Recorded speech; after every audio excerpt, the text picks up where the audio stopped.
record. And I'll just share the screen here. So this is today's agenda. We start with, right on arrival question. We start the recording. Number 2 is we set our intention. Number 3, we'll do a check-in, a little bit of mindfulness connection. We'll discuss our on arrival question. We'll continue the discussion about how to contribute to the project, have a sort of an outline form that we want to go through. Then we'll do the empathy circle. Our topic is chapter 2, and what is alive for you, and then any household and kind of mirrored feelings and closing, and then end reporting. So that is the agenda for today. And so we'll start. We have our intention. We want to set the intention for the meeting, and the overall intention that we have is building a culture of empathy, and that is for each person to be able to authentically express themselves and be heard to their satisfaction. So that's sort of the minimal intention. And does that work for everyone? Does that, do we get a thumbs up on that initial? Okay. And so let me just ask about that. Sure. The intention, is that intended to be, or are we thinking of that globally for the intention of the project or for the intention of today? For the project and for today. We can have more specific intentions too, and like for exactly what we want to do in the meeting, we can talk about that. I just wanted to introduce this concept of the intention, and you can also click through the intention. There's a hyperlink there, and it takes you to a page where we go into the activity, and you can kind of look at it in kind of more depth. So each of these steps has an activity page of its own where we go in more steps into it. So, well, the only thing I would say that it's important, that it's important in the building the culture of empathy, not only for each person to be able to authentically express themselves, but for each person to be able to receive and to be able to acknowledge and listen. So it's not just the person being heard, it's the person being able to hear with that intention. So it's a two-sided, it's not just about people being feeling like they're heard, it's about others being able to hear them. So it's really the mutuality of it. So we want to be able to express. Yes. So for us to mutually be able to express ourselves and mutually be heard to our satisfaction, and it's that. And there's and that it's also there's this sense of acceptance that is an important part of it. Like it is not just about hearing or being heard, but being able to hold. So, but everyone, we're trying to train people to be able to hold the differences, hold hold each other, the space for each other. So there's more.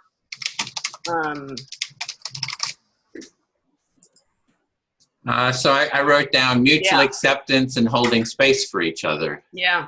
Well, this is great. Well, this will be one of the activities that we really want to flesh out and go into depth. This is sort of our prototype, and we can have whole discussions about this to really articulate the vision, and this, so it's really that's exactly what we want to be doing. Yeah. To get kind of more nuanced and exact in terms of that. So we did have our intention set, and I usually, when I do like mediations, like family mediations, we set this intention. And then we light a candle just to hold it. So I've got a little, and then we put it in the center of the room to just remind everyone that that's our intention. So this is it. I'll just set that over here to remind us. And Then the next we have is just a bit of mirroring feelings, so a bit of self-empathy, a check-in and mirrored feelings. And we'll just take about a minute and a half just for a bit of self-connection. So we've been rushing around. Some of us have a house full of children, right? You got a lot of things you're juggling. So we just want to have a little bit of self-connection. And so we just want to close our eyes. Whew, take some deep breaths. And just let any of the stresses go, and just feel into your body the different sensations. Perhaps breathing in deeply, feeling the breath, feel the sensations around the breath. And we'll just have a minute and a half of quiet, just sensing the different sensations in your body.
And then take a couple of deep breaths and slowly come back to the group and open our eyes.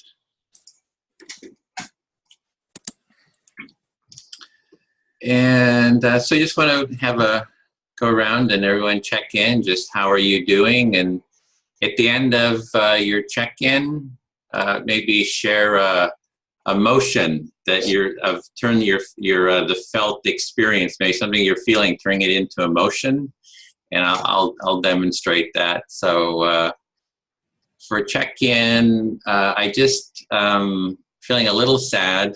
I had just taken my partner Joan to the BART. She was taking the plane to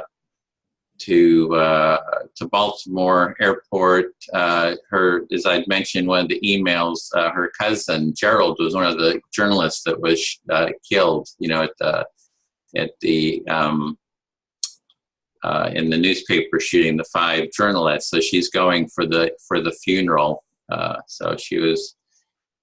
So anyways, so I feel a little sad that she's gone. Sad for everything that's happened. I'm excited about our group, getting together and just what we're going to be doing, and kind of for me that feels hopeful. So me, that kind of feeling is sort of a sadness and a hope too, kind of moving. So what we're going to try to do is introduce this activity of mirrored motion. So if you want to mirror the motion, if you feel comfortable with that, if you want to just, this motion that I'm doing, try to mirror it. Yep, just so we can sort of, this is the empathic attunement. When you sort of create mirrored motion like this, it raises oxytocin, which raises empathy. So we're just introducing this activity to see how it works in the group. So see, we just go around. Deb, you want to go next? Okay. I'm feeling tired today. I've had a busy week and have been very physically active in doing a backyard project and a fence project. But I'm feeling relieved that it's about About 50% complete for the fence project, and happy that I got in there and took care of it. I had help. I hired someone.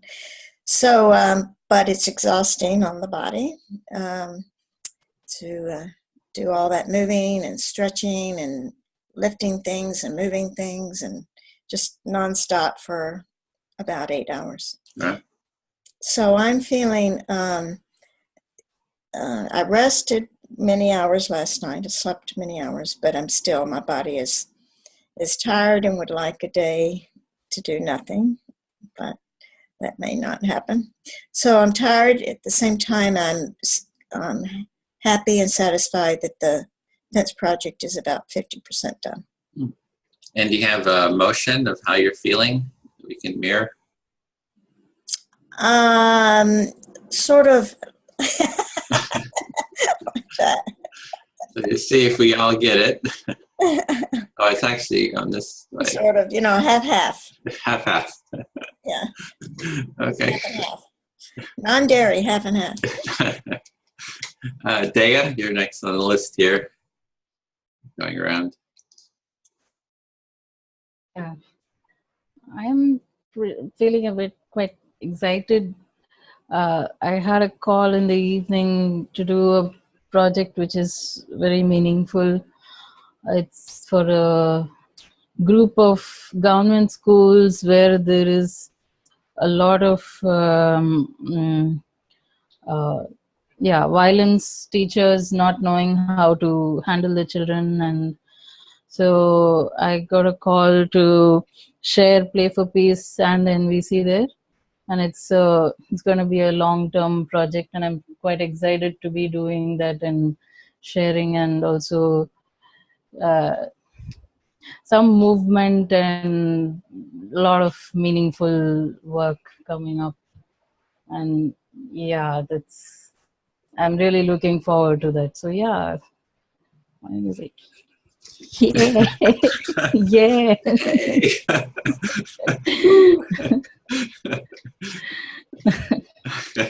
Yeah. Denise?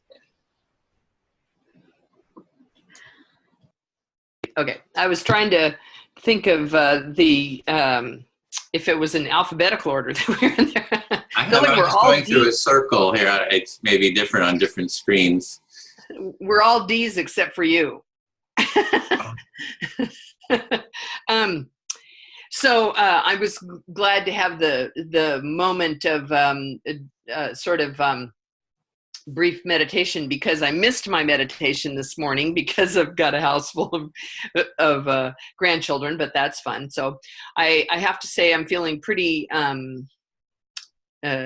joyful this week, because we just found out that we're having another grandchild who's going to be a granddaughter, and I'm very excited about that. There's something about the sort of renewal and of this. It's a celebration of life, and just being able to participate in that is really a joyful thing. So I'm feeling very, and I find that makes me, that having those things that happen, recognizing when those moments come of just joy, that it is that it creates a space in me to hold more hope and more. I mean, it just makes everything better. So I really welcome it, and am feeling hopeful and joyful today. So. And what does that look like? Yeah, pretty exciting. Yep, you got it. Okay, thank you. Andrea? Well, I just got done with a 1-week intensive graduate course about the brain and trauma in children. So kind of playing off of what Daya was saying about how teachers work in the schools. So I've had so much information thrown at me, and I had a lot of projects to do. It was amazing. So I'm feeling irrationally logical right now. It's the only way I can put it, because I feel kind of crazy but happy all at the same time. So I'm just kind of feeling like overwhelmed, yeah. But I'm doing good, and just a lot of information in a short amount of time. Okay, thanks. Dee Dee? Gotta get quicker on my unmute here. Gosh, I don't have any idea what to say. But that's a change. My week has been up and down. I'm continuing to have some definite challenges. Our summer is in full force here, which in San Francisco means it's foggy in the morning, and my body is not appreciative of that. So my mornings I describe as being like the Tin Woodsman without the oil can. So I've been in a lot more pain in the morning, but better in the afternoon. So this morning is a struggle for me, as all mornings are right now. And yet I love the fog. I love the beauty of watching it and seeing it come rolling in. It's always intrigued me. And I don't know quite why. There's something mysterious and wonderful about it, ethereal, that I find a quality in it that's very soothing. And I could use some of that. So I don't know of emotion. So I guess it's, that. I don't know. Yeah, that's about the best I can do. That works. Okay, thanks, everyone. Okay, so next on our outline is talking about the on-arrival question. So just a short share of what do you see as some benefits of empathy. It's also part of the chapter that later on we'll be talking more about.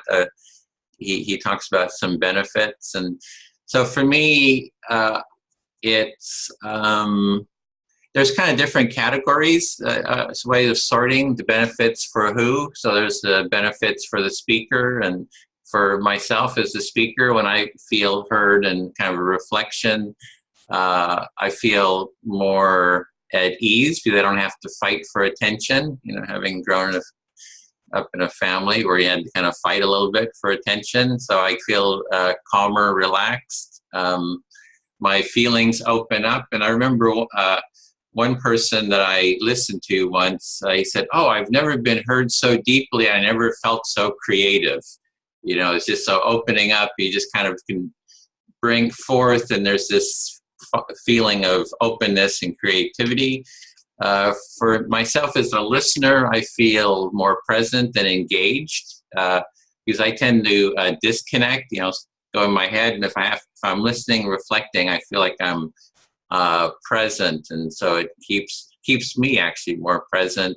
And then I also can enjoy the unfolding of what the person is saying. So their experience, I get a lot of benefit or enjoyment just from the hearing. For community and culture, I think it solves all kinds of social problems. It's the key to heading off social conflict and resolving social conflict when it happens. And there's a site I had created of every time I find the benefit of empathy, I put it into this Google site, and there's a link there if anybody wants to see it at some point. So there's just a whole bunch of different benefits that we can tap into. And we can just go down, that was mine. So to go down the list, Andrea, you're next on the list here. I found, a genuine relief to be heard, and then also kind of altruistic feelings of allowing others to be heard, but also I'm interested in what they're saying. Another thing I find is the health benefits are amazing. If you look up the brain and how much stress and conflict can actually cause diseases in your body, such as like cancer or heart disease. There's been studies that show that when people that are less stressed, or they actually have better health and they actually have longer lives. So if we could get on the track of empathy, and I think it's very restorative. Even though you might hear stuff that you don't want to agree with, you're still giving that person their chance to speak. Okay. Thanks. Dee Dee, we're next here. So empathy is complicated for me. Empathy is, when you were talking, Ed, about having people hear you and being really aware of the time that you were heard. And, you know, it reminded me in so many of the conversations that I've had with others, and I've had this feeling too, that we don't get heard very often. You know, people hear words, but they don't really hear what's underneath it. And that frustration around not getting heard then leads to anger and, you know, all sorts of other things on top of that. So to me, it's really important. Now, on the other side, for me, it's been a struggle for me to feel any emotions. And I have recently stopped psychiatric medications for the first time in more years than I even care to think about, because I was very tired of the side effects and this feeling of being veiled all the time, of having this disconnection and wondering if maybe that was playing a role in it. And they're also very powerful. I've been on them for a long time. We don't have any long-term studies on these meds, and I got very concerned. And it's taken a handful of months now for me to be able to fully feel my whole range of emotions, and how uncomfortable that is. And you know, I'm going to be an advocate here for a minute, get on my soapbox, that my concern is that in taking medications, and not that I think they're bad or good or, you know, whatever, they are what they are, and they're necessary for a lot of folks. One of the challenges I see with it is that it's often a Band-Aid. So instead of helping to teach me how to deal with feelings, you know, to really embrace them, to fully immerse myself in them, learn for me what feelings are and how to cope with them, instead I was given medications. And so then I didn't feel, and so that kind of took care of it. And so I've acted as if for a long time, and I think I've had some emotions, don't get me wrong, I'm not a psychopath, but there is some feelings of numbness that I had for a very long time. So I'm at the same time uncomfortable and looking forward to practicing the muscle more and getting back into it. I know I was an empathetic child, and that got me into a lot of trouble, frankly, hence the medications. And so, you know, relearning how to embrace that and how to do it in a more healthy fashion, I'm looking forward to. Okay, thank you. Dea?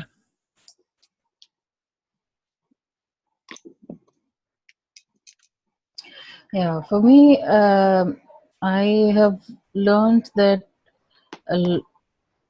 being able to self-empathize, it really gave me a voice. There's, to be able to speak what my truths are. So and yeah, with practice and being able to hold space for other people, I find that it really helps in a lot of deep connection, and the ease with which people are able to speak of what their struggles are, every day, and maybe even deeper trauma. Not maybe, actually, I have had experiences with some friends and building friendships where people have shared some deep trauma of their past, and it's very difficult. I've heard for them to share this with anybody unless it's someone with being able to just sit there with them with no agenda, no judgments on whatever they're sharing, whatever they've been through, and just to hear them. And that kind of gives me a space also to be able to share what's deeply inside me. And it's even very recent where I was able to open up to a friend and say that I have been in my childhood and upbringing really looked at as this very strong person, and that I can take care of everything, and it's just built up into a thing where I don't really share what's going on for me. And even after I started learning NVC, I started becoming someone who people could share what they wanted, and I would really hold space for them. But it would be difficult for me to share what's happening with me. And I think slowly internally also there was something that was really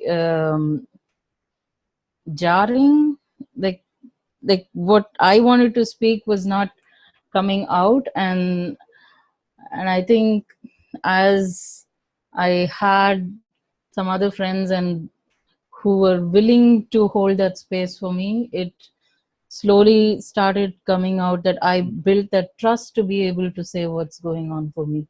So I think that's what it creates.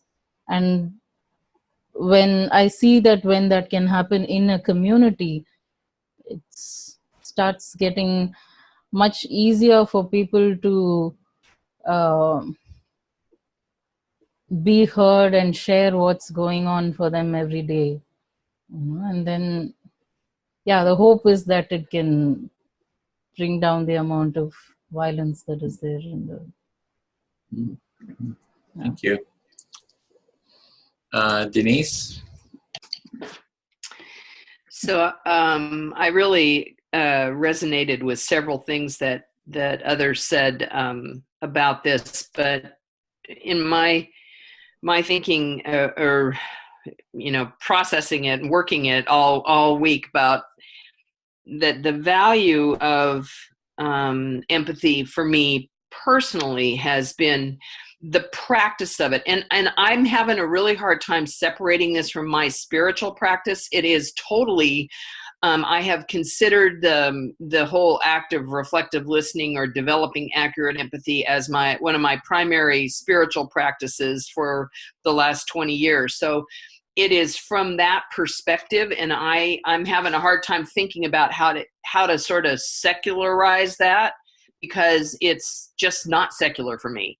And the deep, the capacity, building the capacity within myself over years of actively practicing it, that reflective space.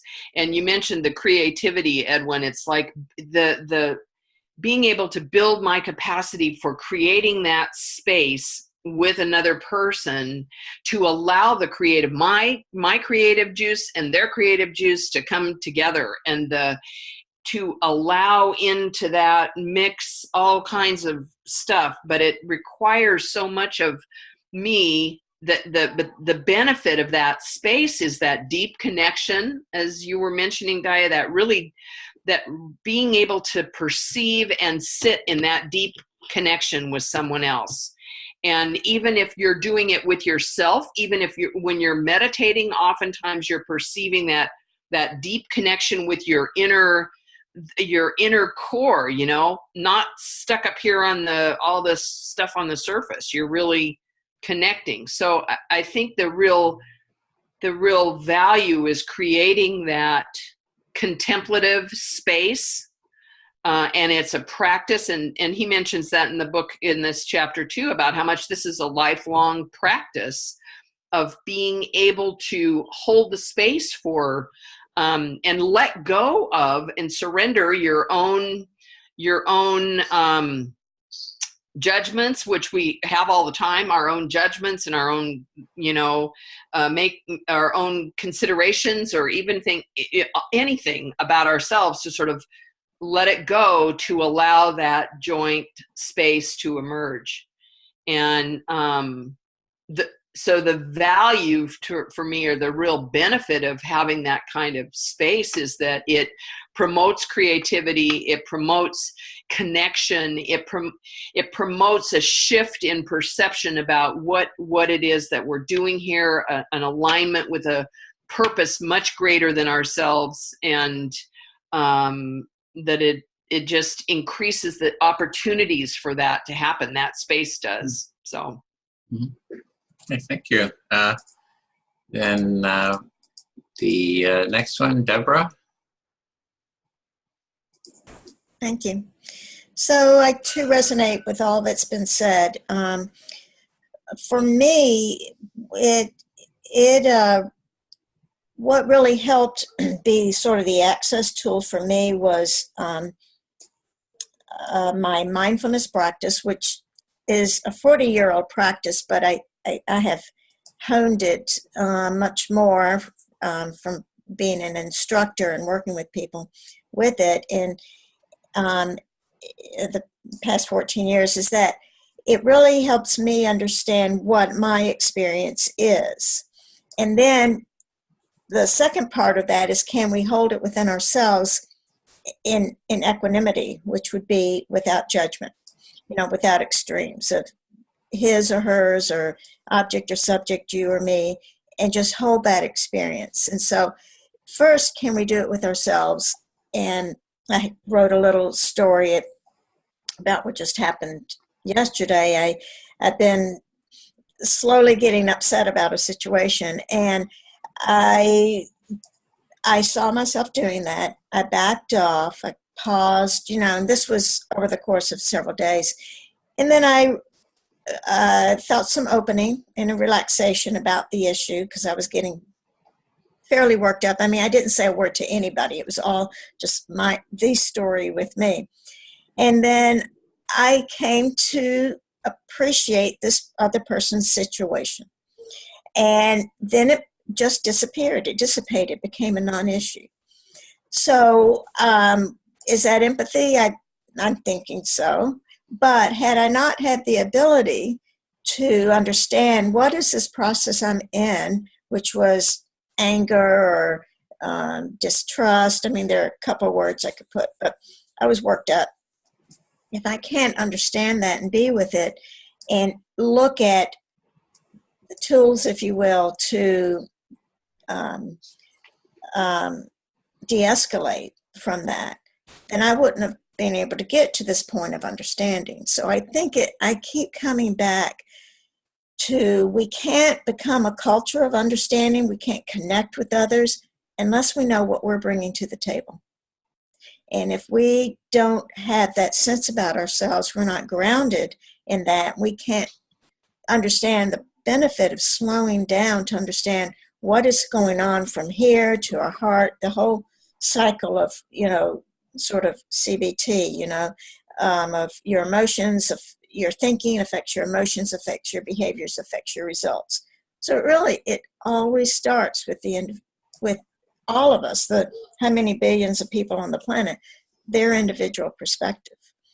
So that's one part. The other part is, I remember when I was more involved in some NVC here in Seattle and some NVC groups, I think it's a learning process, and maybe those people learned better or more, I don't know, but it can happen, and it happened to me, and I learned from it, is being giraffed, which was someone just repeating the words. They weren't really there with you. They weren't really holding the space, as Denise brought up. They weren't, making making an attempt to connect, because that can be a stressful struggle too, but just wasn't a flow of that. And they just felt like I think they believed that if they just repeated the words, the job was done. So I think, how do we connect on a deeper level? But again, it comes back to how do we connect with ourselves on a deeper level. So it's genuine, and not even that it's genuine, but what comes from that genuine connection is that there's a rippling effect. And then we all are given permission to be in that space of vulnerability, of not knowing, of, I don't have the answers. I'm not here to fix you. I'm not here to fix myself. I'm really here to let's dissipate all the mixed, confused, thoughts and emotions that need some clarity so we can, and then I want to say get the job done. Very task oriented, but what is the goal? What's the outcome? So I wrote just a tiny little thing and I'm even going to add more to it. I wrote empathy equals being grounded equals being connected. But I'm going to add at the beginning, you have to be mindful. And mindful is not a cognitive process necessarily. It's a thoughtfulness. It's being considerate and thoughtful of yourself. And when you know what that feels like, then you know what it feels like. Or I know. I'm going to start speaking from I know what it feels like to be inconsiderate and unthoughtful of others. And then what it feels like to be on the receiving end of that. So, which we all have that experience. So let's go back to our experience. Would I want to, pour that on others? No. So I take all negative, I don't take all, but I'm getting better at taking negative experiences and saying, wow, I hope to never do that to someone else. So it's that thoughtfulness that in being considerate on a deep level that helps me understand I don't want that for another person. And how do I promote something different? Okay, thank you. Thanks. Thanks everyone for sharing those insights. We'll put those there's a benefits questionnaire, so we'll add all of these comments to it. And last week we had talked about, next was the how contribute. It was, we had just written our on arrival question, but we've created a form that I wanted to introduce, like kind of laying out the different steps for being involved in this project. So I wanted to, did anybody see the video? I sent the little video out. I don't know if anybody had a chance to, okay, that's fine, because we'll just kind of repeat it here. So I'm going to, just for the video, because I'd like to make a separate clip out of this. Okay, so how might you like to contribute to this empathy training project? So we have 4 teams now, and we're working on developing this training, and there's different levels of how everyone can be involved, and how much time everyone has, and there's a management aspect, how to manage all the time, make sure we're sort of being effective. So for doing that, I wanted to have a little bit of I created a form here for like different ways of being involved, and it's a questionnaire, and I wanted to go through and explain the different aspects of it, and then we can actually spend a little time filling it out. I didn't want to be sure we have at least our hour for empathic listening, so okay. And this is the form here. And so this is a questionnaire of how might you like to contribute to the empathy training MOOC. This document here, this is a version that you can actually go into and you can make comments on, because this is, I had said, well, this is our intention. And then Denise said, well, what about this? What about that? So that's exactly what we want to do is, take these ideas, take these activities and keep adding and refining and getting feedback so we can keep, developing them, improving them. So this is the How to Contribute questionnaire, and these are the different categories. So you can go through and fill this out, and it's we'll do that in a little bit. So I would like to contribute. So one is sort of minimal participation, which is, this is sort of the minimal amount. You can join the team. You know, you come for 2 hours a week,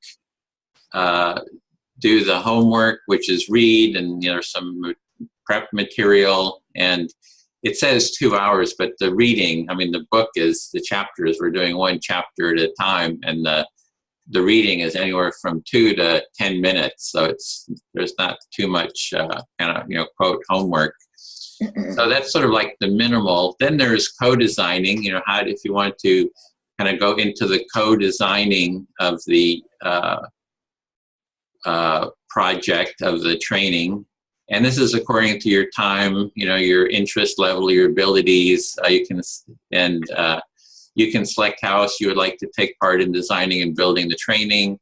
So you can say, you know, the time commitment, you know, here, like number of hours, how long you'd like to, you know, how many hours you have a week to contribute. You know, you'll have varying amounts.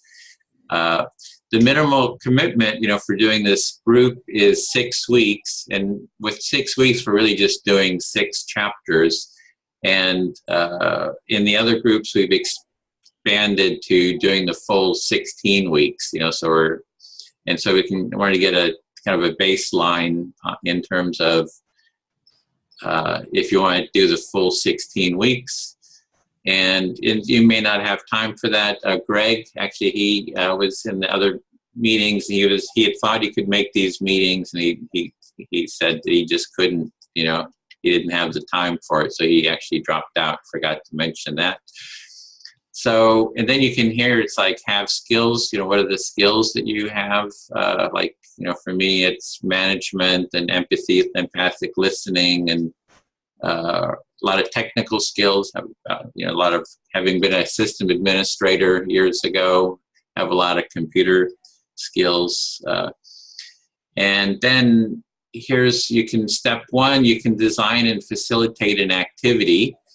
And so we have a whole bunch, we have a toolkit, and there's a lot of different activities being formed there. So every time we have an idea, you know, like the try-its, each of the try-its in the book, I don't know if we haven't gotten to those yet, but they are like a separate activity that can take anywhere from, you know, 5 to 20 minutes or half an hour.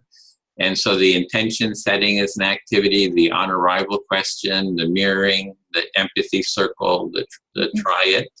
So if you want to sort of adopt an activity, you could flesh it out. You know, we have a template we're developing, so you can develop and refine an existing activity.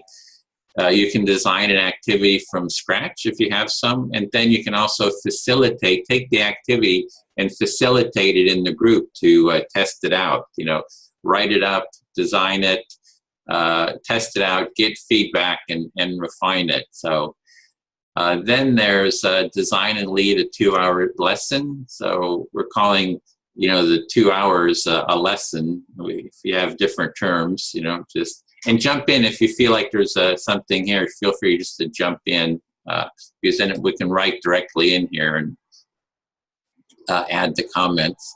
So yeah, you can say, well, I want to design, lead, and facilitate a lesson. So that's totally organized, a 2-hour lesson, and I've been facilitating them, holding them, but if anyone else wants to, you're welcome to do that.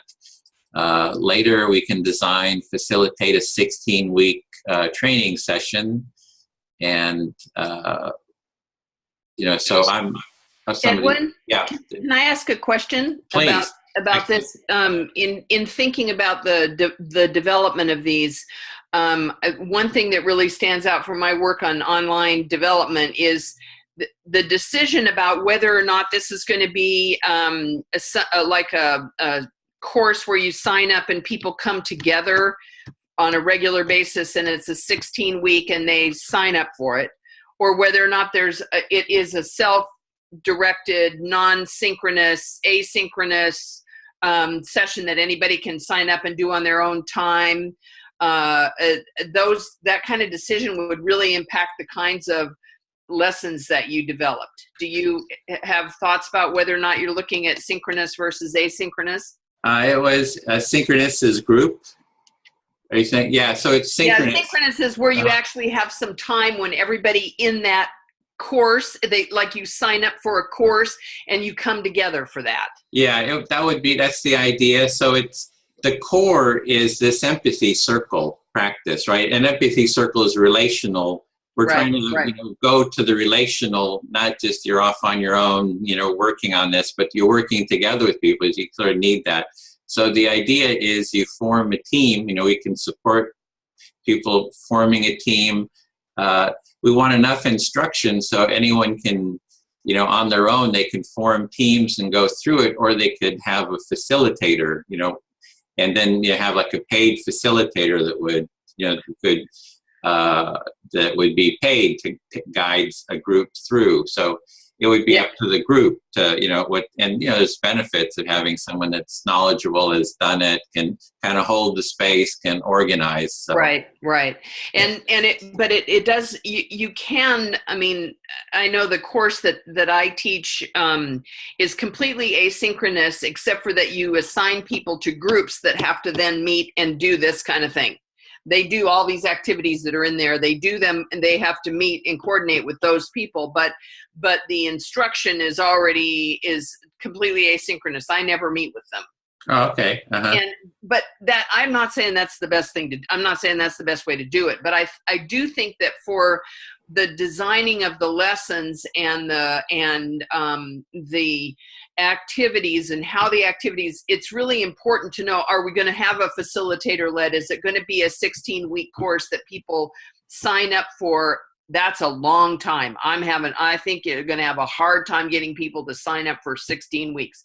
But if without having it be them being some other kind of incentive, but those structural components really make a difference. I had to go through and completely redesign every activity I do based on the format that was there about what I was working with. So in my vision of something like the empathy circle, I can say, well, works great. But if you put it in a different context, in a different structure for the online program, then it becomes something completely different.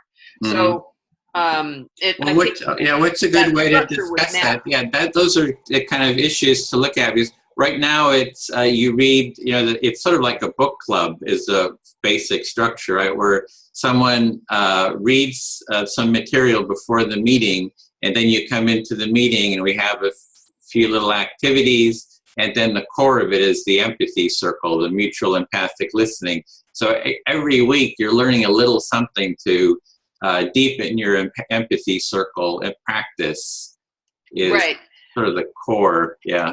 Edwin, I had a thought. Okay. So I do online and campus courses, and we recently just took our online from 16 weeks to 8 weeks, and it's the same material, but it's more intensive. And I think that this book I know that there's a lot packed in there, but I think you could do 2 chapters a week. If you had, because you can have it where they do exercises on their own throughout the week in order to prepare for the meeting. Uh-huh. And so I think that if they're really wanting to take this course, I think that you could do 8 weeks, 2 chapters a week instead of, because 16, I agree. Like if they're doing it online, a lot of people will fall off. Right. But we just recently redid all our online classes, and everything was transferred over to an 8-week. So it was the same material. We just changed the design of it. Yeah. So we would want something that people can scale up to too, right? It's like you do an hour. You do a short intro workshop, and then maybe 4 weeks and. So something that's kind of scalable too. Well, I agree. Mm-hmm. I do 8 weeks and 4 weeks, and so I'm able to condense an 8-week not condense an 8-week program, but give the main elements in a 4-week course, and people of my mindfulness-based stress reduction, and people get really the same results. So you're not necessarily mixing concepts when you combine 2 or 3 chapters. You're just getting the thread and building on that thread. And that doesn't have to be each chapter per week, and you can still build on that. Doesn't mean you're not, just because you're shortening it. Mm-hmm. And because I have a hard enough time, and I really haven't been able to accomplish it in the past year, so I've had to stop, plus some other reasons, but of getting people to commit to 8 weeks. So you're thinking, it sounds like shorter time for commitment, 4 weeks or... Well, like I was just sharing my experience of condensing my own 8-week program to 4 weeks. Okay. And I'm doing both. I'm doing both 8-week and 4-week. I'm doing 4-week for people who don't have the time or the money for the 8-week. But for this class, when we're talking about 16 weeks, I am in agreement that I think that's going to be not set up for the success you want, and it doesn't hurt to start small and build bigger if you want. Mm-hmm. And you could have a graduate course. You could have this, the 8-week course for the beginning, and then a more advanced course for another 8-week course, another 4-week course. That's where you build. Okay. Dee Dee, you had Yeah, I was thinking along similar lines and adding to that it could be linked to what people want. Do you want to be a facilitator? Do you want to be, I don't know, more of a participant somehow? Or, I don't know what the different designations would be. But often that can depend, for me, on what kind of training that I'm giving to people. Now, and I've done, I haven't done anything completely online. I've done hybrid courses. So similar to what I think Denise was talking about, and maybe even you too, Deb, that there have been some times when we get together, but a lot of the work is done offline, on your own. Well, I'll just interject. All mine are in person. I don't have any online classes. Okay, sorry. Sorry. But they're all in person. This was in the course that I did, a regular semester course, and we did 1 day a week online and 1 day a week in person. That was just the way that one worked out, but it led to my realization that there's a lot that can be done online, individually or in small groups, depending on the teaching platform that you've got. But there's a bunch of them out there that can facilitate that process. So people are having conversations in these small groups. They have kind of assignments, that they need to accomplish, whatever the tasks are that they need to accomplish during that time. And then we get back together in the big group and sort of say, okay, so, have the bigger discussion and talk about some of the more salient points that we've learned through that week. And that was a lot of fun, to tell you the truth. Mm-hmm. Okay, so so I guess we need a time to really get into to brainstorming about the different models how this can be presented. What we have, at the core is sort of a design team. We have these design teams where we're going through the 6 weeks, and you can do the 16 if you're wanting, and we'll be spending this time doing the reading and doing the empathy circle, as well as designing it too. Having these discussions like, well, what's the most effective way of presenting this? And so I'm not quite sure. I haven't designed a course like this, so it's like great to have all these, everyone who has so much experience, and maybe we could have like a specific, meeting to, really lay out all these different structures, like how do we structure the course, have an introductory component and so forth. The part of this questionnaire was kind of getting a baseline of how everyone wants to be, in these groups, how they want to be involved, and the potential, some of the potential ideas for how you can be involved. I have a question. I don't know how to make the question mark, but are we talking about for this group, Team 4, or for all the groups combined, we all work together, all the groups? Well, yeah, all the groups are filling out this questionnaire, so we get a baseline, then we just put it, then we know where everyone sort of is. So we're looking at combining all the ideas of all 4 teams, yeah, for one class. For one training. Okay. And, we can mix and match. We had talked about, moving between groups, at some point, maybe it's good to, I think Dee was saying, develop sort of a team first and get connected, and then we can kind of overlap with other groups and share. Can I just say, that's too many people. That's too many people who work to try and pull together for it just seems like it would take us 10 years and to pull it all together, because everyone's there's just so many different ways to go. And I'm not saying there's no value to having everyone participate, but it does seem like some things ought to be just determined up front. This is the format we're going to use. Now we can the teams can take on pieces of it. Individuals can take on pieces of it that they want to work together, and we can have these conversations. But, quite honestly, Edwin, I just think it would take forever for us to try and get 4 groups of people to agree when we don't have a basic platform that we're working with. Okay. What we could and it may be that we have enough. There's plenty of expertise that there could be 2 or 3 people that just came together and said, okay, let's put the platform this way. And so if the people in the groups that have the expertise to kind of discuss the pros and cons of those different types and set the format, that'd be great. So it'd be the people that have experience already having done online training like this. Right. And so that's part of what this is about, to find out how much time everyone has, kind of what the skill levels are. Because I'm not quite sure who has, you have and Deb and others and Andrea have done this, and Dee Dee. Actually, this is a very skilled group here, so this is really quite, and Dea too. So everyone's trainers. So,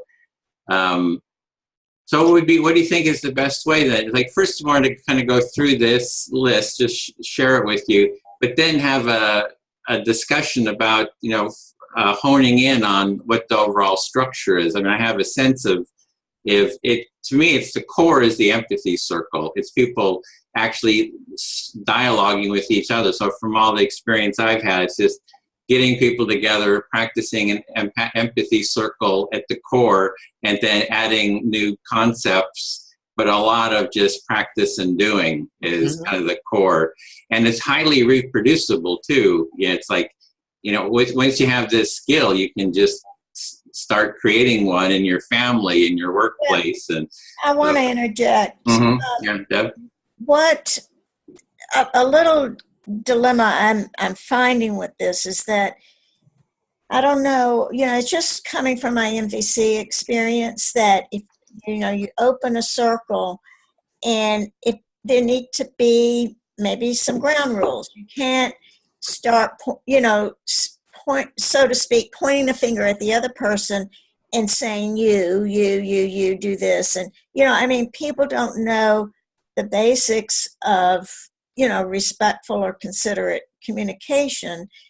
Then, that's in the training, I guess. Yeah. What are the basics of, what are the do's and the don'ts, so to speak.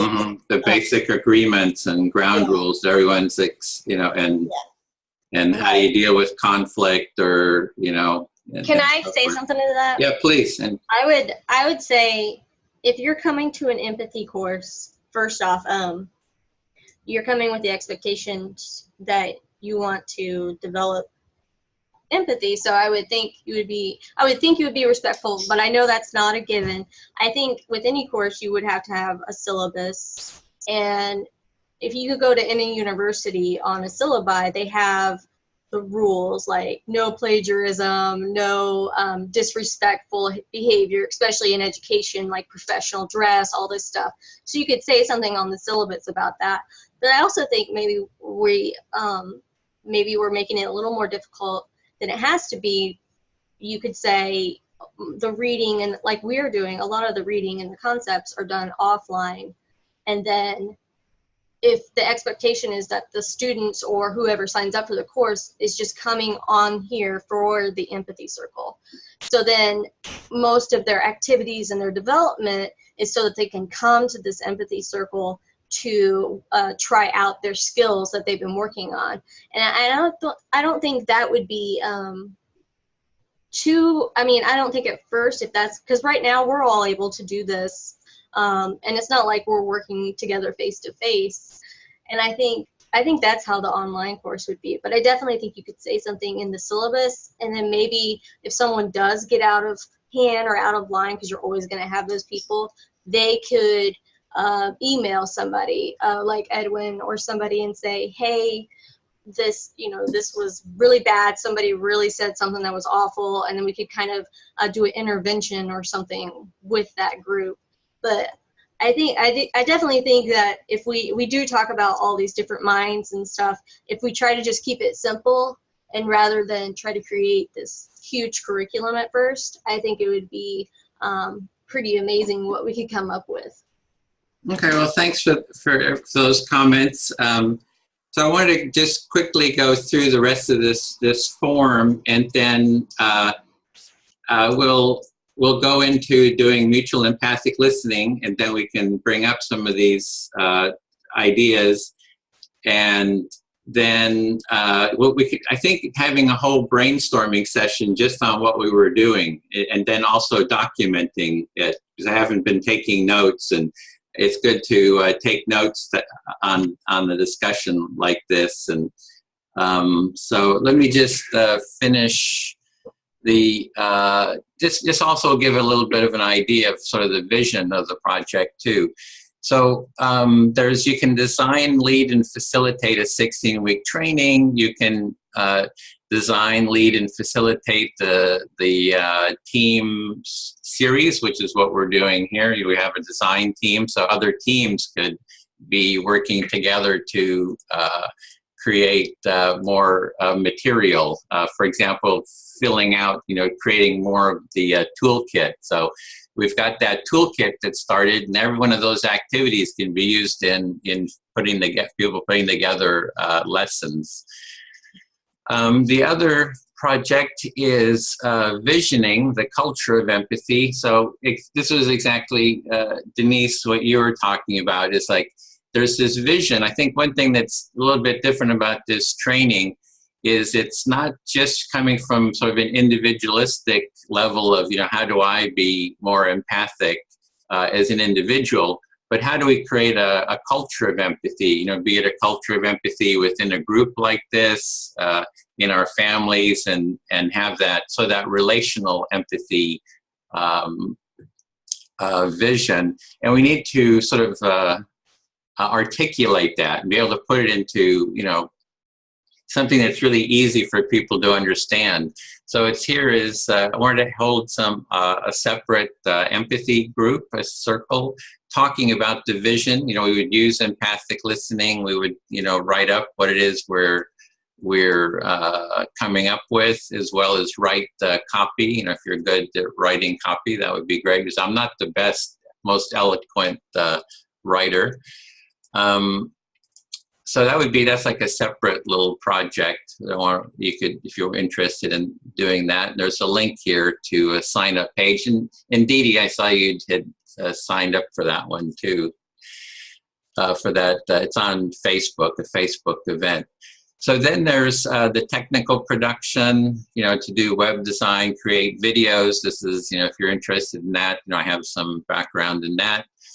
And then the other component that from this training is, that one is that we're looking at building a culture of empathy, and as the country becomes more authoritarian, I think there's going to be more need of this, of, really creating an alternative vision to kind of where the country is, at least the United States, is headed right now.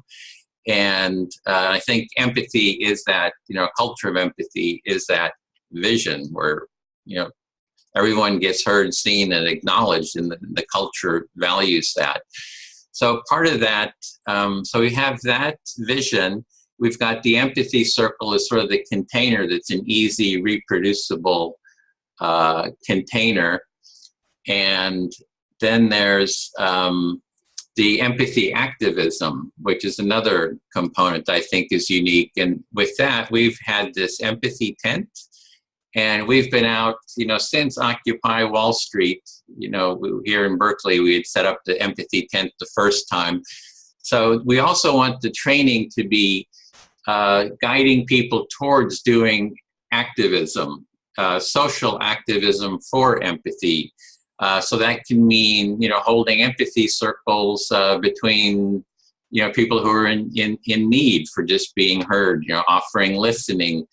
We just did a radical empathy forum here at UC Berkeley, where we brought together the candidates running for the state assembly, and we held an empathy circle with them at the university. And there's 11 candidates running for California State Assembly, for the district I'm in. And we had them doing an empathy circle with each other, and they were talking about how to create more empathy in the state, in our communities.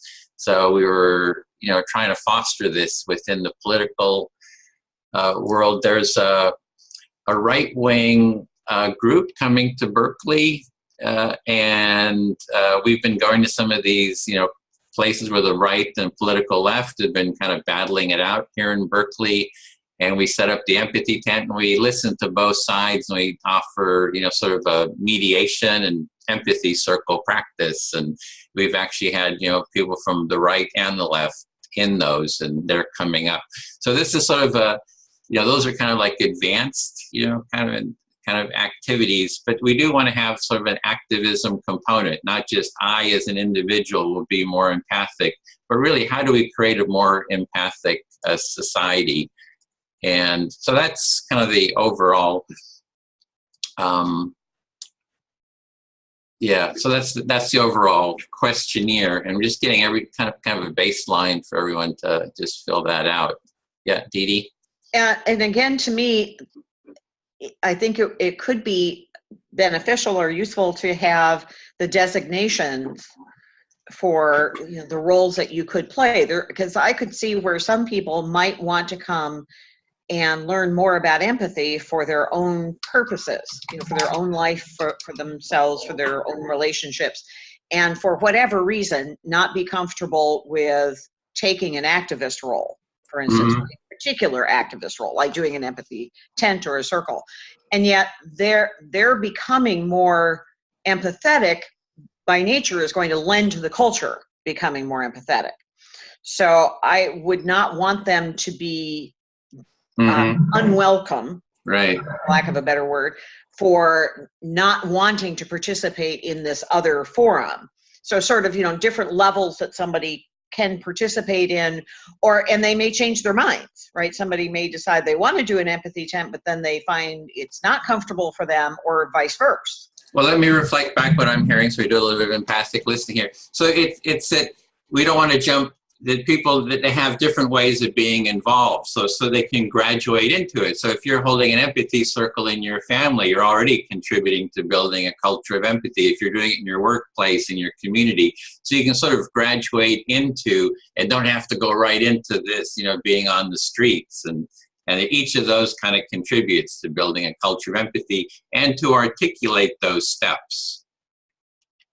Right, and beyond that, so that people don't feel that they have to, at some point, move to a state that they're not comfortable with, like the actual advocacy. I mean, I know a lot of people that just are not comfortable doing public forums of some kind, but that doesn't mean that they wouldn't do something online, or that they wouldn't be interested in participating in an empathy circle in some other way. Yeah, so creating a step-by-step approach where people feel comfortable, not push anybody past their comfort level, and be sure. Yeah, so yeah, if you would like to make some outlines, these are the kind of things we can be thinking about, is laying out, if you want to create some steps like that. Yeah, have empathy circle with your family is one step, and so we can kind of create. And Deb, do you want to? You had your hand up. I want to get to you. So mindfulness-based stress reduction started in similar ways that you're speaking of, DD, in which I have an interest in this too, is different areas, is that it was just open to healthcare professionals in the very beginning, 30 plus years ago. Then they allowed attorneys in, they allowed educators in, and now they have their own pockets for substance abuse, the legal system, education, teens. There's an MBSR certificate training for teens. So it's got its own pockets. They're all, valid. And they all have to go through the main course, but it's no longer limited to healthcare professionals. And then there are offshoots. You can't control offshoots. You want that. So this is the exact same thing. I too am not prone to wanting to lead an empathy tent for social activism. I too believe that it's you start at home, and so empathy for families, empathy for your neighborhood. That's where conflict starts, in the neighborhood. What neighborhood doesn't have that? And then people will gravitate to what's important to them, and then offshoots will develop or they won't. And So it may just reflect back what I was hearing. So you're resonating with what Dee Dee says, that people will kind of work in the area that they feel comfortable with. They may not be comfortable working in with an empathy tent, but they're comfortable working in their families or in different, and to make it available to wherever you feel comfortable, that you're supported in doing what you feel comfortable with. Yeah. So this took a little bit longer than I thought, and we do want to go into our empathic listening. So we can do the chapter discussion, or you can follow up on what we've been discussing. And next week we'll actually fill this form out, because I want to be sure we get some empathic listening in. So who would like to speak, and who would you like to speak to? And we've, keep it to around 4 minutes, just since we're per person. So I'll give a quick review of the chapter. It was chapter, what did we have? Where to go? It was chapter 2, and let me bring this up, have the slide deck.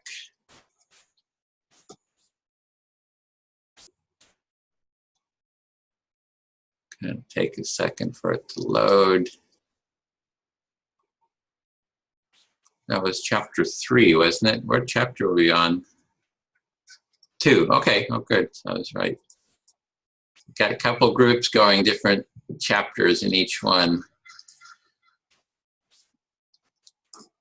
So we had Listening Well, chapter 2. This was the summary. It was Carl Rogers, the quote. Empathy is one of the most delicate and powerful ways we have of using ourselves. In spite of all that has been said and written on this topic, it is a way of being that is rarely seen in full bloom in relationship. And he's talking about empathy is feeling in. What empathy is not, he says it's not sympathy, which is feeling for someone. It's not apathy, which is the absence of feeling. It's not objectivity, which is sort of distancing your feeling, and identifying is feeling similar. And he says, Bill says it's a learnable and useful skill. Benefits, it clarifies communication, strengthens all relationships, including parenting, education, friendships. And I think that was kind of the core of the chapter. So want to be sure we get that listening in. Who would like to start speaking, and who would you like to speak to? Andrea, go ahead and select who you're speaking to. I will speak to Daya. Yeah. Okay. So I'm going to talk about the chapter. And one thing I found interesting was when he talks about the talent that you might have of empathy versus you have to practice it, and how different people have this natural ability to connect and empathize, while other individuals were not born with that and that they had to practice it. And he compared it to musicians almost. And I found that very interesting because we do think everybody can empathize.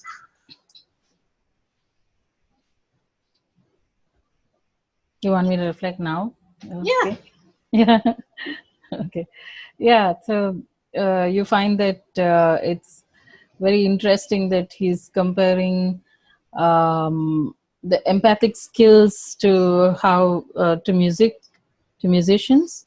Mm-hmm. And also how people are born with a natural ability and a natural talent for it.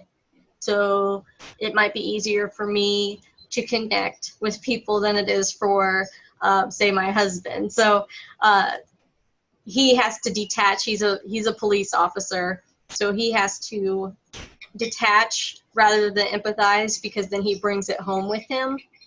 And so when we're kind of different people in that area, and I was built more for, I just automatically empathize with individuals.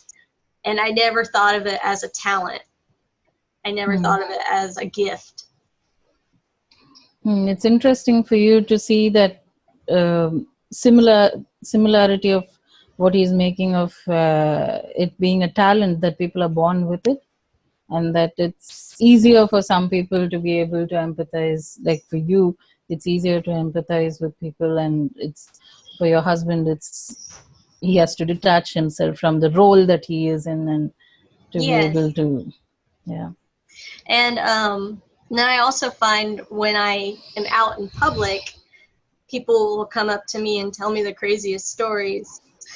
And I'll be looking around like, why is this person telling me about their divorce?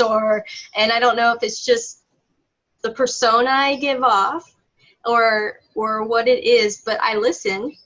And my husband always laughs and walks away because he knows someone else is about to tell me something very personable and crazy. And I found that struck me because I live that, and I never really thought of it as people are born with it. I'm still kind of grappling like with it or not, but that's part of the chapter that really it really struck me as something interesting.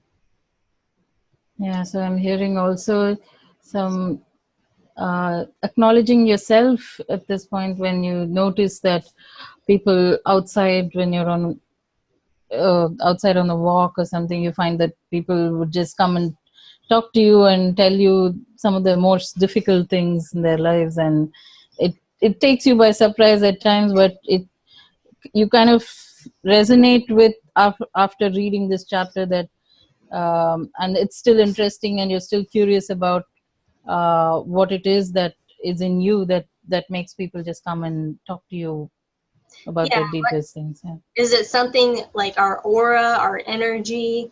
Is it something outside of ourselves that people recognize, or they're just drawn to? And and I wonder if people can practice creating that kind of, not just in your head, but body language. Almost like we did at the beginning, like, we mirrored each other. But is there a body language that we also start to learn with the knowledge of how to listen? So you're wondering that not just the skill of speaking, but does it embody in yourself that how you show yourself as an empathic person, that it really yeah, it really shows in all of your body language that it makes it easier for people to come and just speak to you. Yeah. So it's kind of a bigger thing rather than a math skill, like learning math and being able to do it, compute in your head. It's more of a whole body skill, a whole body language. It's almost like changing who you are instead of, because I used to be really detached, and now I'm very open and willing to listen. So that, yeah. I don't know how long we've gone. Have I gone over my time limit? That's 5 minutes. Okay.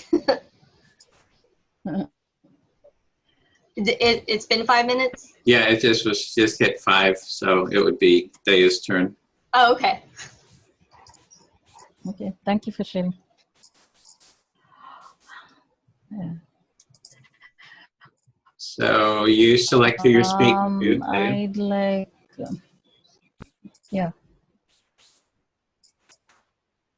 I'd like Deb to, yeah? Yes, thank you. I'm here. You're on mute, yeah. Yeah. So, yeah, I'm kind of confused. I think I would take on from what Andrea said, because that struck me also as I was reading the chapter. Yeah, so it's and there's so I think there's two things. There's one thing, and which Andrea said, and it's resonates with me very deeply, this thing of being able to just be present and people come and talk to you, and it's just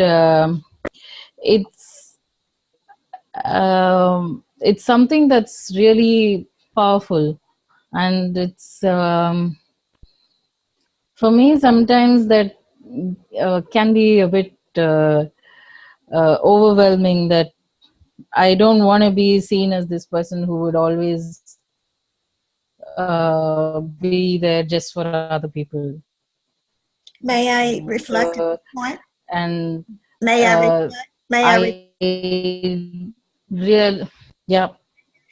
reflect that part? So yes. you're the subject Andrea brought up with, that people have a natural talent or attraction, or people are attracted to her and you, for just listening, resonates deeply with you, but you also have a concern that you don't want to be the person that is always listening to others, and maybe your side isn't being heard. Is that correct? Yeah. Okay, thank you.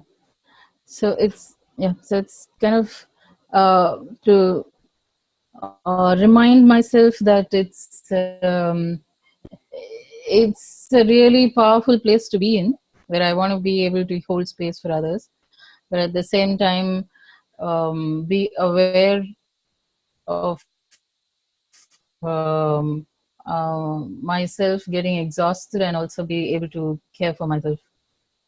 So you enjoy the place, being the person who can hold space for others, but you have a concern for self-care so that you don't get overwhelmed and burned out, which would, I'm going to throw an extra term in,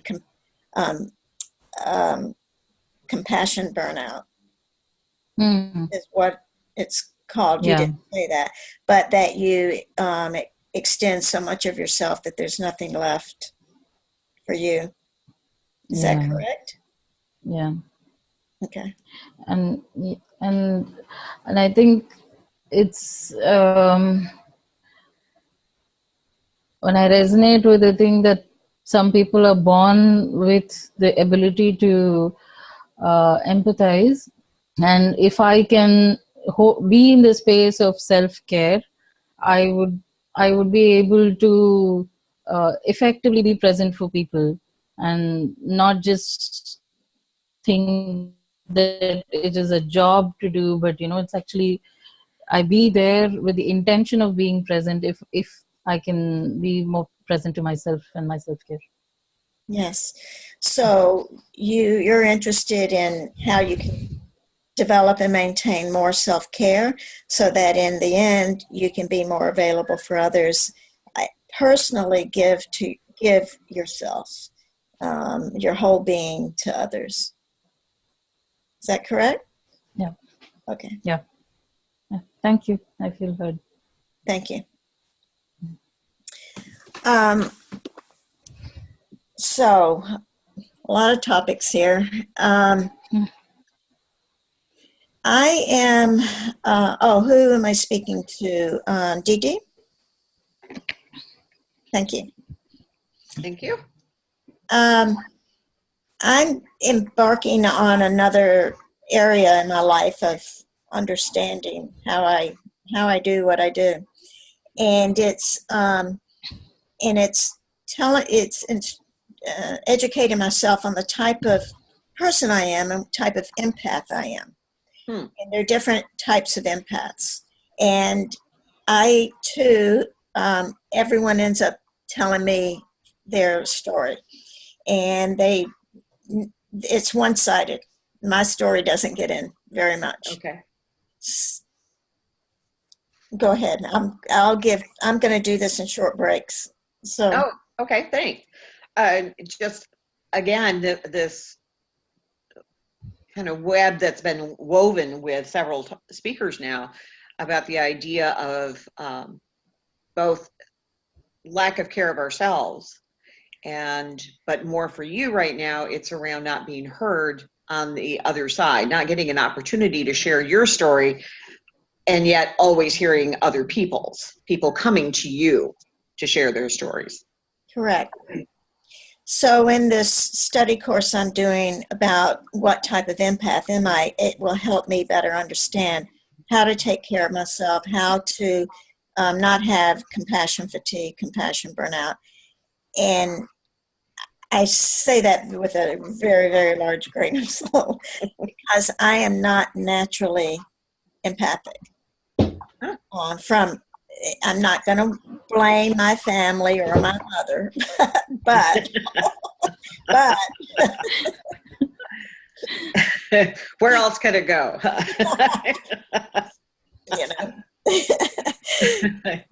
You want to reflect that? Sure. You're not blaming your mother, and yet we are products of our history. So. But neither here nor there, because I don't hear you trying to place blame anywhere, but rather looking at what kind of empathic person you are and taking this course in order to more deeply understand that and to see who you are. Yes, and to broaden it. I do, I agree it's not a technique, and I agree I have empath, but different than other people. There are lots of ways to express it. Mine is more inner, I don't express it out that much. I do it in other ways, but I'm not that verbal. I'm very verbal and articulate, but I'm not verbal about my feelings and about whether I'm empathizing with someone or not. And so that creating that circle or that connection or that thread with someone is not natural for me. It's something I have to work at. And I think it's a topic of nature versus nurture. Maybe we're all born with it, and then it gets twisted along the way by situations. We're all have the same parents of a family of 5, 6, 10, and everyone, you have different people. It doesn't mean, So, but I'm done with that part. Thanks. Lots of rich information there and thoughtfulness. This idea of empathy perhaps not being natural for you, or a different kind of empathy is more natural for you. And it sounds like it may be more to just borrow a word, intellectual rather than emotional, as you described it, kind of being more here than here. And yet, I wonder if maybe that's for you where it starts, which it can for some people. You know, I need to appreciate it on this level first, and then maybe work myself down to this place, and then offer that to someone. Well, I have it in my heart and in my body. I don't know. I'm not good at articulating it. Okay, so it's not coming forward Yes. verbally in a way that it sounds like you would like it to. Right. I would like to be able to transmit it, and speaking maybe to what Andrew is saying, we all have different body energies that tell people, like, I know how to, you know, walk downtown and send body messages to people to leave me alone, you know. So, you know, I don't get harassed, you know, like no one's going to mess with me, you know. I've had that a couple of times, and then you learn, you know, how to carry yourself in a big city and different situations. So women are good at that. Yeah. So you learn that. And so it's learning how to carry yourself in a different situation where empathy would be helpful, not necessarily important or good, but it might be helpful. Yeah. So, okay. So thank you very much for that. Thank you. And so it's me, Andrea. I don't know you at all. Okay. How about we get to know each other a little bit? Huh? Sounds good. Thanks. So for me, going back to the book, I've always liked that Bill uses musical metaphors, because I'm a former I was classically trained myself, and then taught piano for a decade. And so that I don't think of myself, I certainly don't play anymore. I wish I had room for a 6-foot grand. I don't even have room for a 6-foot couch. You know, but I still in some ways think of myself as a musician, because I started playing at such a young age, and that became who I was for such a long period of time. And so thinking about empathy in those terms. So I got to thinking in reading this portion, would I be able to go back and play the piano if I were to have access to one, and started doing that? Unfortunately, I don't think I could. I don't think my hands would allow me to do it, certainly not in the way that I used to. That is just a physical incapability. So it's a physical thing, and that's interesting that you bring that up, is because I used to do gymnastics, and I do not have muscles now, but the ability in my head, it's still there. All the, you know, the tricks, like I know if I hit a certain part, then I needed to do the flip.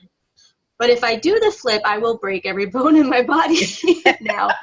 So now you do mental gymnastics. Yes. And I'm like, I know I can do it, but my body can't.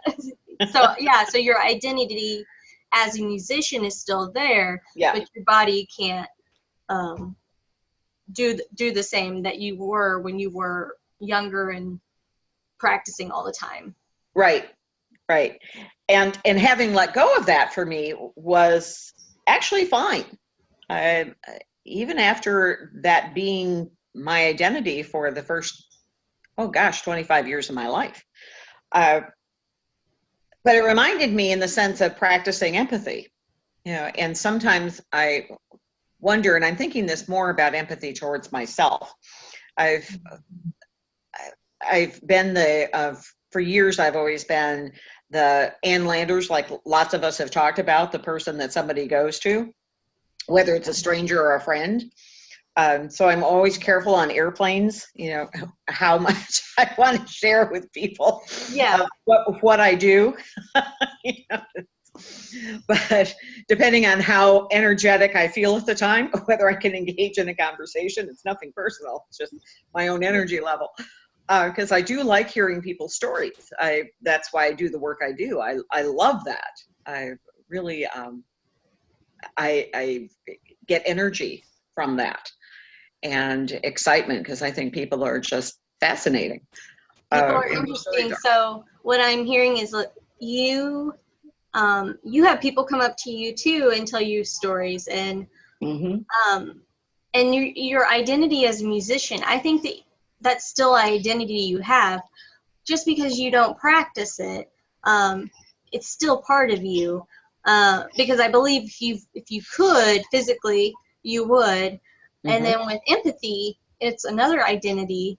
And sometimes our identities, whether we like it or not, I feel like you're saying whether you have the energy to listen to people or not, that depends. Well, that makes it so whether you're going to genuinely listen. You have the capacity to listen, but do you have the energy to listen? And do you hold what they're saying with you, which can also, and sometimes you just want to be heard. And that's very interesting. Yeah, thanks. And I want to be sure that when I'm with somebody that I can be with them, that I'm present and mindful.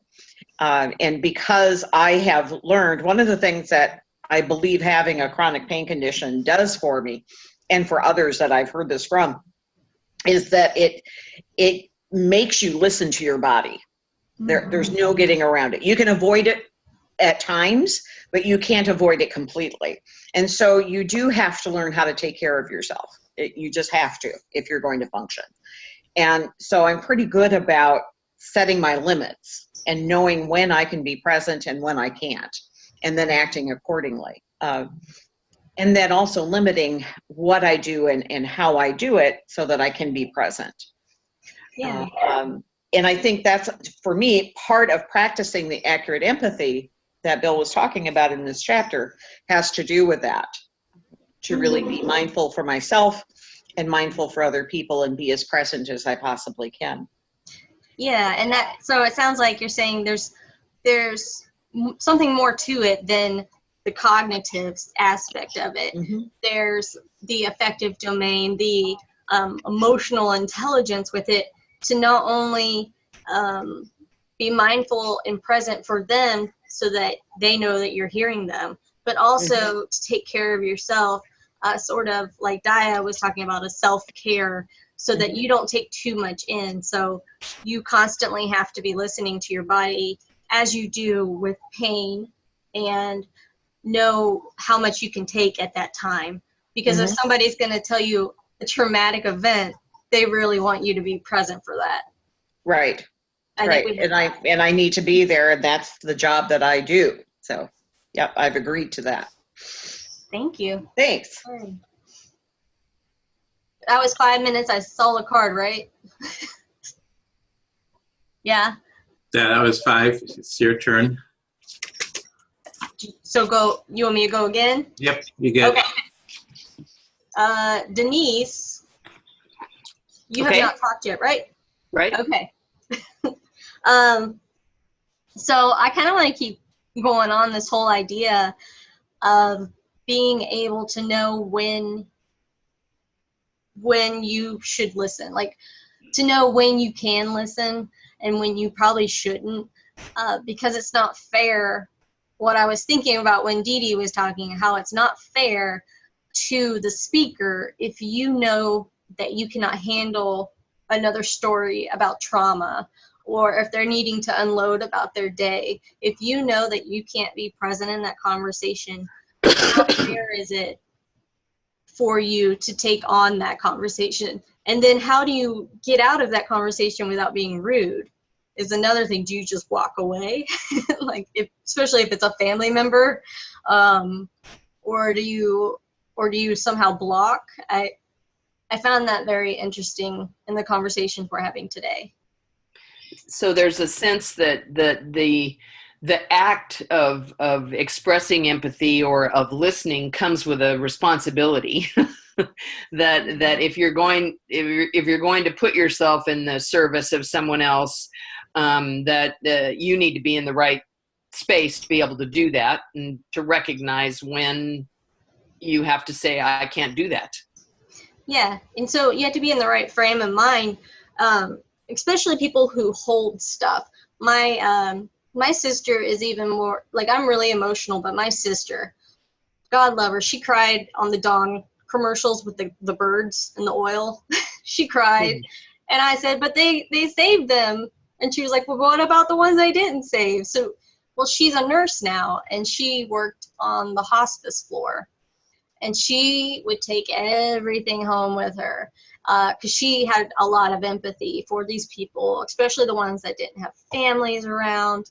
And she would take these stories home with her, and she would hold on to them. And it was not healthy for her.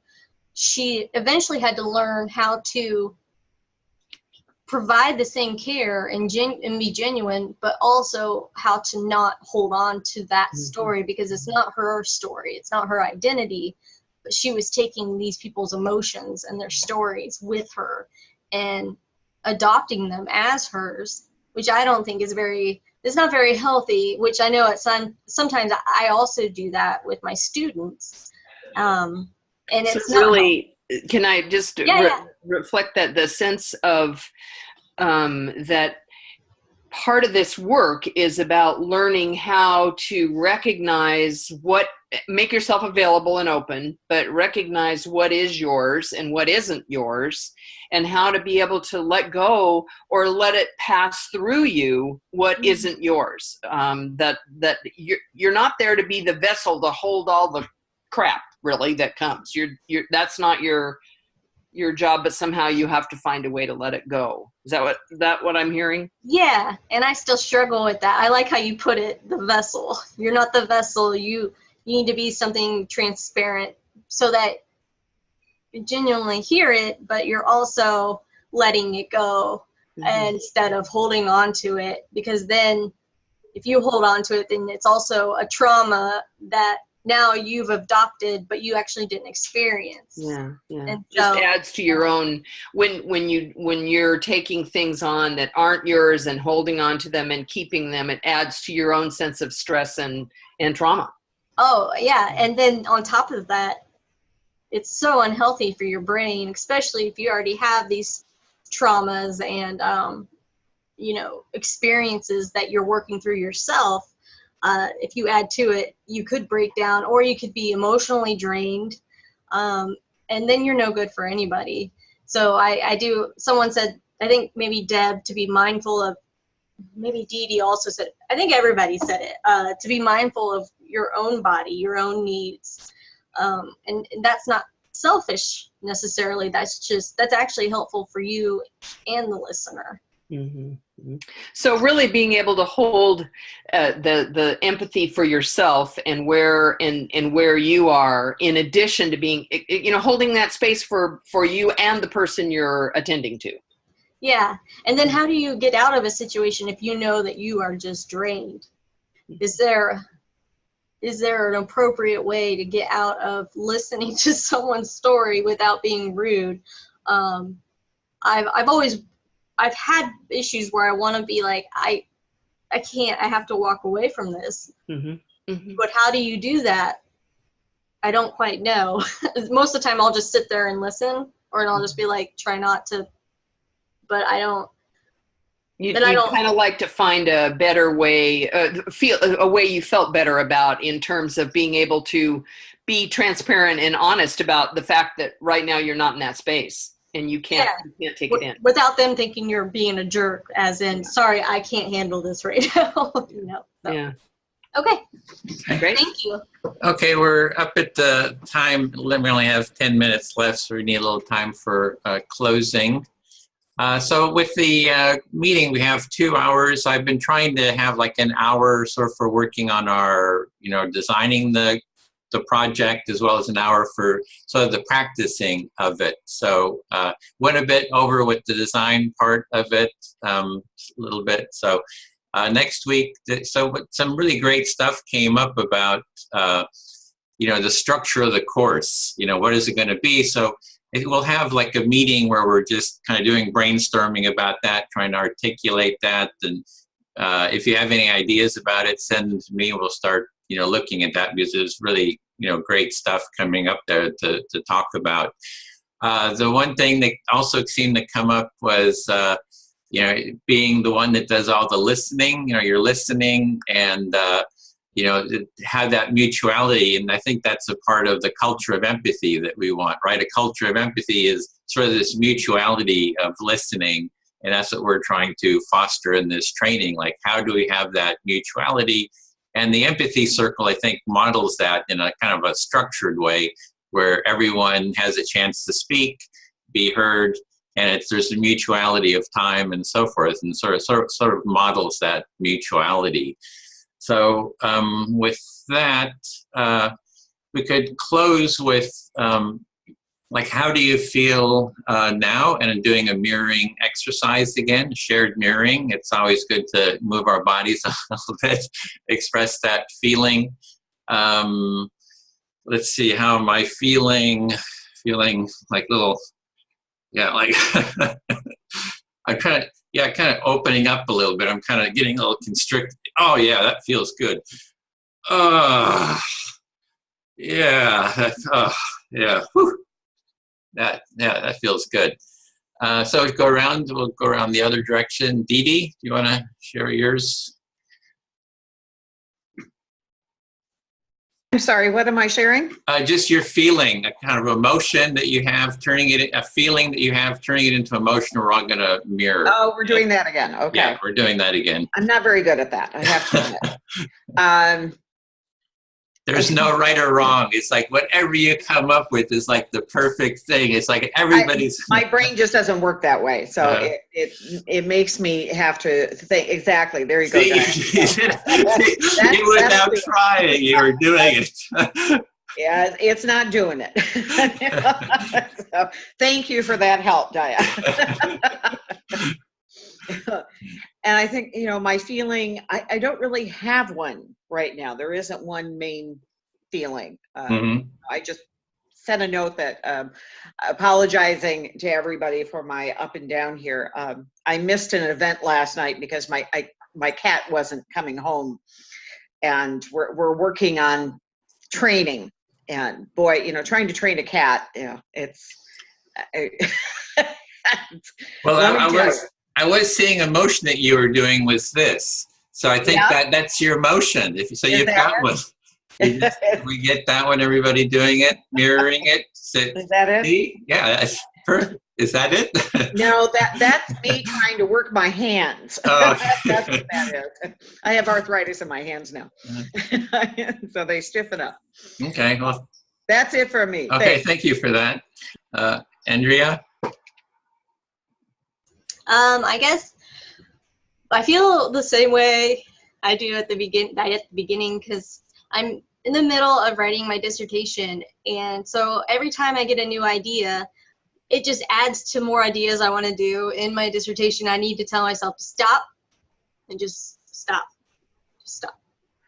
That's what it is right now. Stop thinking, and I need to let my brain just mull over it. Stop.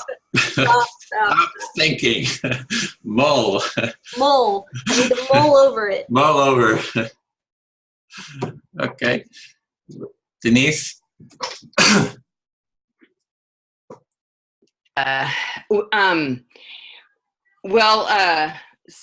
There's so much going on because I had been thinking about the chapter and didn't get to bring that up. So I'm a little frustrated with having had that in my head and not being able to talk about it, or not being able to get it out there. But I can deal with that. And actually I'm starting to feel a little anxious because they're getting ready to go to the parade. We're on our way to a parade that's led by the local cow. It's in the dairy country, and we're going to watch the local cow lead the parade. So I'm starting to be very distracted, and I'm like really kind of out the door already. Did we get it? Yep. Okay, Dea? I am happy and tired. It's pretty late here, yeah. So yeah, sleepy, yes. Okay, Deb, thank you. I'm feeling energized because I like this topic of boundaries and clearing so we don't have compassion fatigue or any other taking on other people's energies or stories fatigue. So I'm taking a course on this in a couple of weekends, for a week in California, about clearing yourself of your stuff and your stories, your energies, and helping others. So this, I think, will only enhance my ability to communicate, connect empathically, but effectively. It doesn't mean you have to put yourself out on the ledge. And that was the motion, was Energized. energized. Yeah. And excited. Woo! Stars, fireworks. Okay, so we had set our intention, which was to build a culture of empathy, and we want to take that intention out with us, take it to the parade, take it to wherever we're going. So taking a deep breath, we're going to blow our intention out into the world. And there we go. Thank you. It's always a fun activity. So with that, we stop the recording.